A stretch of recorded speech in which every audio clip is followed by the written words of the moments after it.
Estupendo. Vamos a sentarnos, ¿no? Bueno, señora alcaldesa, miembro de la ELA, aficionados al ferrocarril, autoridades y queridos amigos. En primer lugar, quiero agradecer a los representantes del Raspilla el que me hayan hecho el encargo de indagar un poco sobre los yacimientos ferroviarios. Cuando veáis esto no os asustéis, pero esto es solo la mitad de lo que el ferrocarril ha descubierto. O sea que indagando ahí yo he sacado un pequeño resumen para no hacer esto muy pesado. Bueno, sabréis que en España hay dos yacimientos que son los más importantes, y uno de ellos está en Atapuerca, que se descubrió por una trinchera ferroviaria, y ese es el que nos ha situado, ha sacado a la luz lo que es el hombre anteceso, que es hasta ahora el más antiguo de Europa. Aquí, hombre, no llegamos a esa antigüedad, pero también en la construcción del ferrocarril ha contribuido a sacar a la luz lo que fueron nuestros ancestros.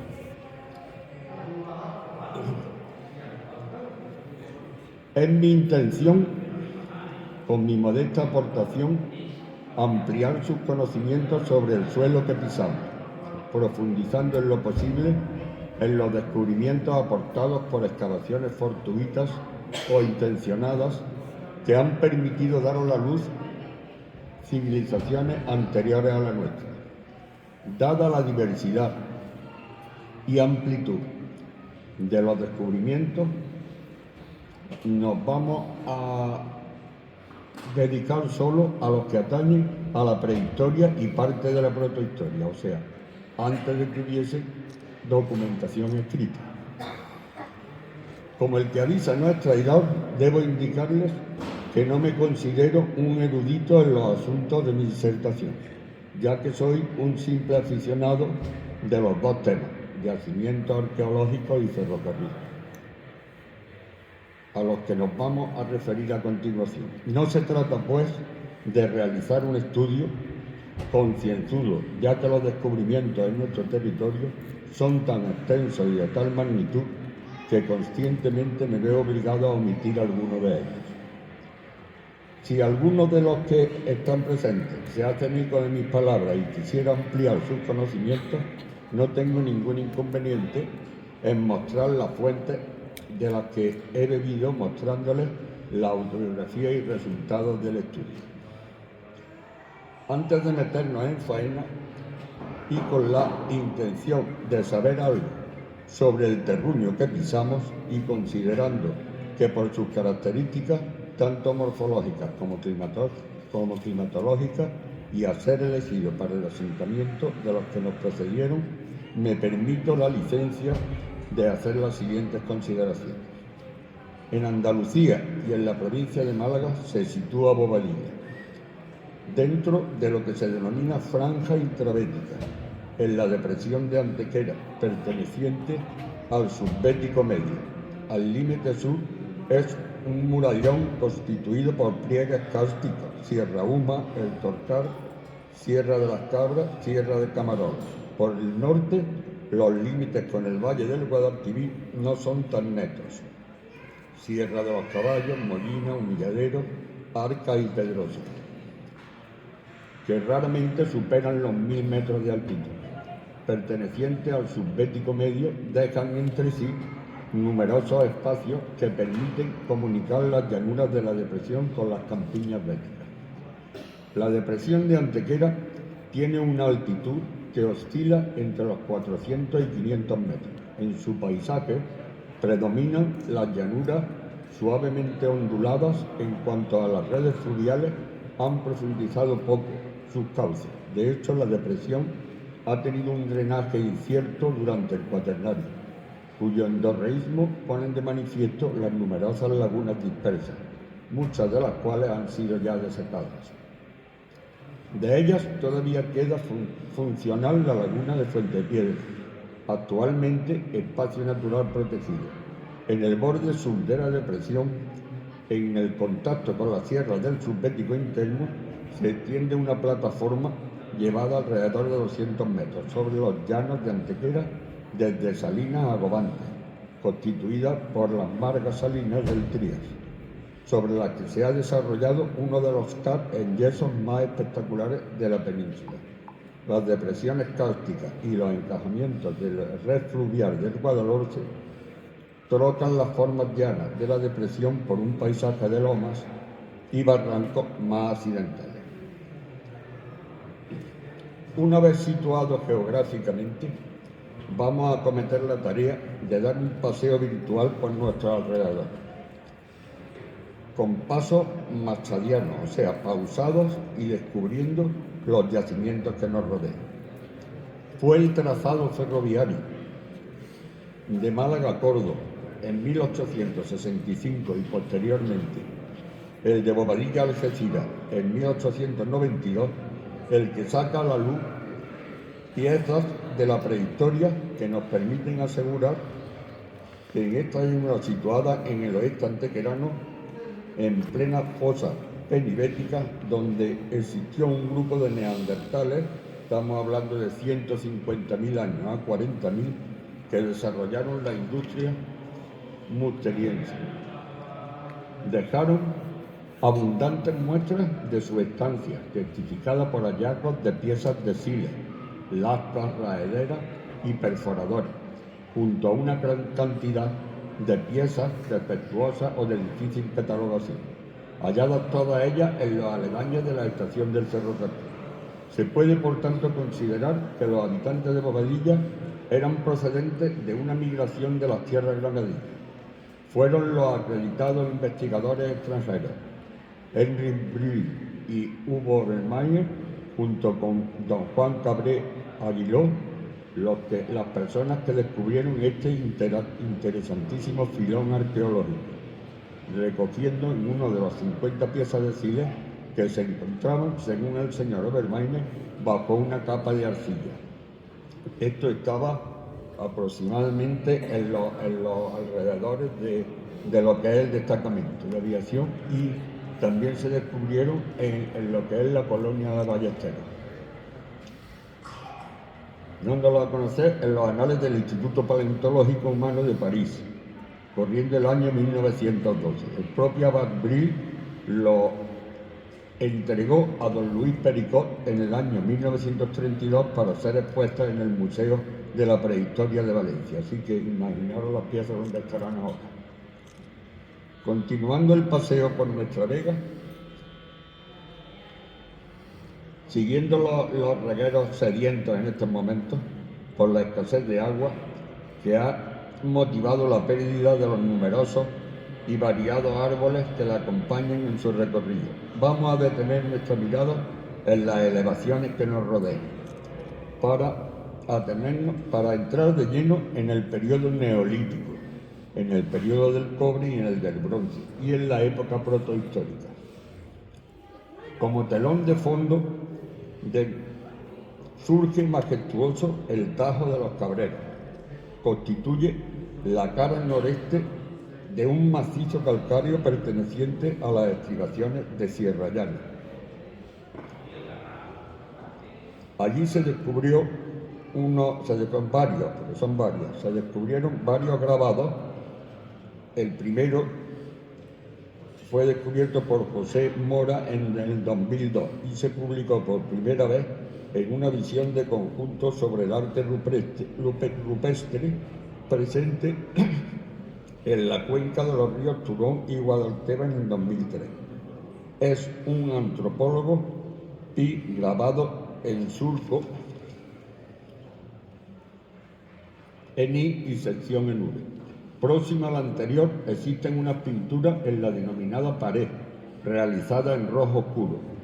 Todo esto es de la época del Neolítico, o sea que estamos hablando de hace unos 6.000 años. Han llegado hasta nosotros muy deterioradas, aunque aún pueden distinguirse varios antropomorfos en forma de T y doble, y así como otros motivos de difícil adscripción cronológica. Esto no intentéis a verlo porque es un peligro llegar allí. Vamos, yo ya no puedo, los días será tiempo.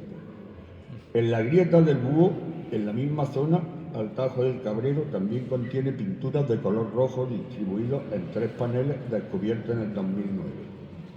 Siguiendo nuestro itinerario, vamos a situarnos en un punto que nos permitirá atisbar yacimientos pre- y protohistóricos que se asentaron en nuestro territorio, situándonos pues en el Oppidum de Vado de los Yesos, situado a 200 metros de la vía procedente de Málaga. Es este un yacimiento íbero, o sea, protohistórico, en el que aún se distinguen los cimientos de las estancias ocupadas por nuestros ancestros. Desde allí podemos divisar varios altozanos que eran visualizados desde ahí unos con otros, o sea que hay, yo calculo que habrá sobre unos 4 o 5 yacimientos que son de la época de los íberos. Dirigiendo nuestra mirada hacia el río Guadalhorce y en la cola del pantano del mismo, se encuentran 2 estructuras realizadas con rocas de magnífica factura, cubiertas por un túmulo, destinadas al almacenamiento. Son estas de la época del bronce. La obra del AVE Córdoba-Málaga y el impacto generado sobre el cortijo quemado, se descubrió un yacimiento de finales del Neolítico, posiblemente ya marcando el tránsito hacia fases tempranas del Calcolítico, consistente en una treintena de estructuras siliformes rematadas por un revestimiento de adobe que impermeabilizaba las paredes como los fondos. La estructura número 1 ofrece una planta rectangular contando con la particularidad de ser la única que albergó una inhumación. En el Cerro del Polvorín fueron hallados algunas piezas pulimentadas del periodo neolítico, descubiertas por Jiménez Reina, así como en la Quinta aún se distinguen vestigios y útiles de aquella época. En la ladera sur de la Sierra de Humilladero fue descubierta una necrópolis que tuve la fortuna de visitar con mi amigo Manolo, que está aquí ya hace unos años, antes de su desaparición, datada de la edad de los metales, concretamente entre el cobre y el bronce. Durante la construcción del trazado Málaga-Antequera en el denominado Cerro del Cuchillo, fue descubierta de mí una estructura megalítica que me fue permitido visitar durante su excavación, gracias a mi amiga Rosa, tristemente fallecida, amante de la prehistoria y era codirectora de los dólmenes de Antequera, que también me dio la oportunidad de conocer al doctor Hodgkin y efectuar con él algunas mediciones orientadas de los megalitos de la Peña de los Gitanos de Montefrío. La última aportación de la construcción del ferrocarril a la prehistoria fue dada por este mismo trazado, al poner al descubierto un poblado de finales del cuarto milenio antes de Cristo en el arroyo del Saladillo. Esta está fechada en la época de transición entre el Neolítico y el Calcolítico, con una extensión de unos 1.400 metros, y en la que han aparecido restos como un foso de 34 metros excavado y un área de 243 metros, así como diversos enterramientos y 139 silos. Esto es lo que atañe solo a la prehistoria, porque alrededor del Guadalhorce, que era un río caudaloso entonces, existen numerosísimas villas romanas, se han descubierto necrópolis, bueno, todo esto es referente a lo mismo. El que quiera estudiarse un poquillo, aquí tiene donde entretenerse, pues tú te lo llevas ahora. Quiero despedirme, pues, de vosotros, teniendo un recuerdo especial a mi amiga Marisa, restauradora del Ayuntamiento de Antequera, y cómo no, a Rosa, que aunque no se encuentra ya entre nosotros, me enseñó lo poco que sé y me abrió las puertas de la prehistoria. Gracias por vuestra paciencia.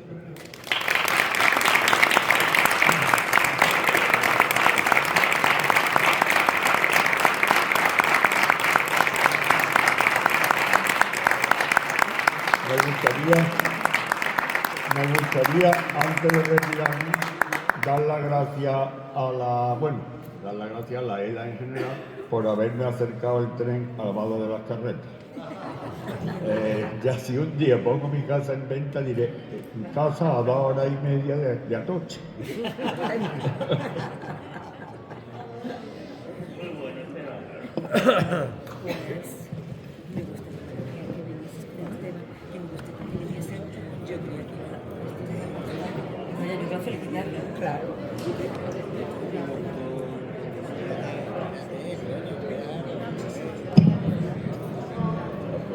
Claro.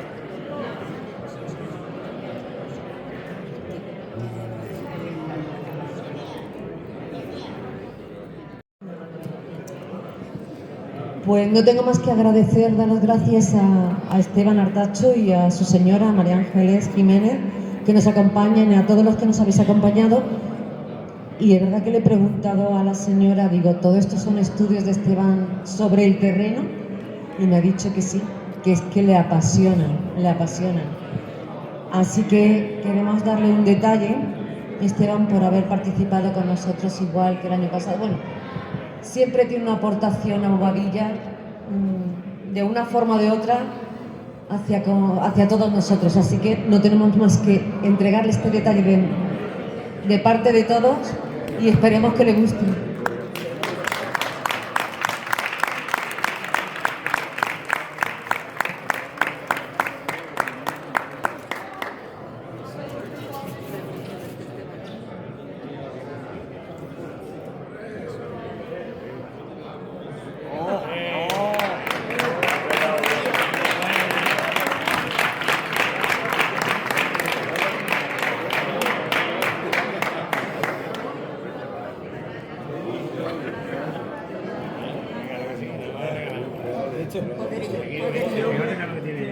De aquí, dice la entidad local autónoma de Bobadilla Estación en agradecimiento a don Esteban Artacho Páez por su contribución al pueblo de Bobadilla Estación, 22 de septiembre del 23.